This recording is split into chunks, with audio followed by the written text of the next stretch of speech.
దేశం మొత్తంలో ఉన్నటువంటి మన ప్రజాప్రతినిధులకి మనం ఇచ్చేటువంటి సగటు సంపాదన బేసిక్ శాలరీ 14,000,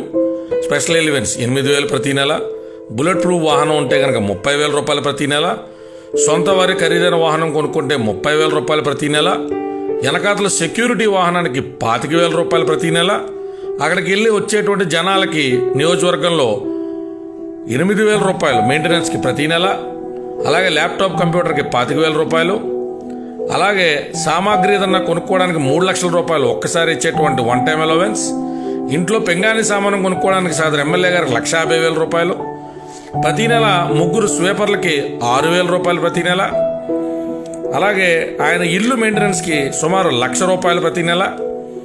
అలాగే ఆయన అసిస్టెంట్లు, పర్సనల్ అసిస్టెంట్లు, పిఏలకి 18,000 రూపాయలు ప్రతి నెల, అలాగే ఆయన ఆఫీస్లో ఉన్నటువంటి సబార్డినేట్స్, మేనేజర్లకి 30,000 రూపాయలు ప్రతి నెల, హాస్పిటల్కి వెళ్తే 75,000 భారతదేశంలో, బయటికి వెళ్తే 1,75,000, డ్రైవర్కి 12,000, ఎడిషనల్ డ్రైవర్కి 12,000, అలాగే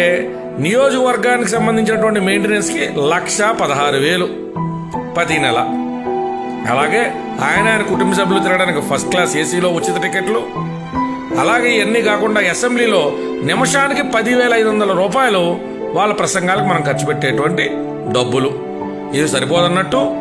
వాళ్ళు మనకు చేసిన సేవ తదనంతరం పెన్షన్ రూపంలో మరో 30,000 నుంచి 50,000 రూపాయలు ప్రతి నెల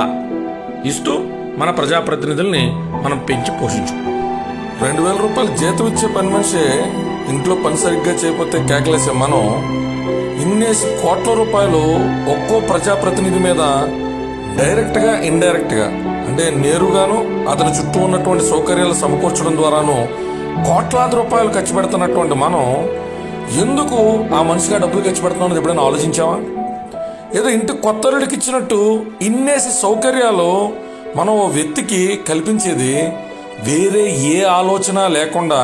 కేవలం మన నిధులు మనకి సక్రమంగా ఖర్చు పెట్టి మన నియోజకవర్గ తదుపరి రాష్ట్ర అభివృద్ధిని కాంక్షిస్తారని. ఎంత ఖరీదైన ఆఫీసుల్లో ఫర్నిచర్ కొనుక్కోవడానికి డబ్బులు ఇచ్చి, ఖరీదైన కార్లు కొనుక్కోవడానికి మనం డబ్బులు ఇచ్చి, ఖరీదైన జీవితం గడపడానికి ఇచ్చినటువంటి డబ్బులు తీసుకున్న పెమ్మట కూడా మనకు వాళ్ళు ఎందుకు న్యాయం చేయట్లేదు, మనం ఎందుకు నిలదీయట్లేదు అనేటువంటి విషయం ఒక్కసారి మనం పరిశీలించుకోవాలి.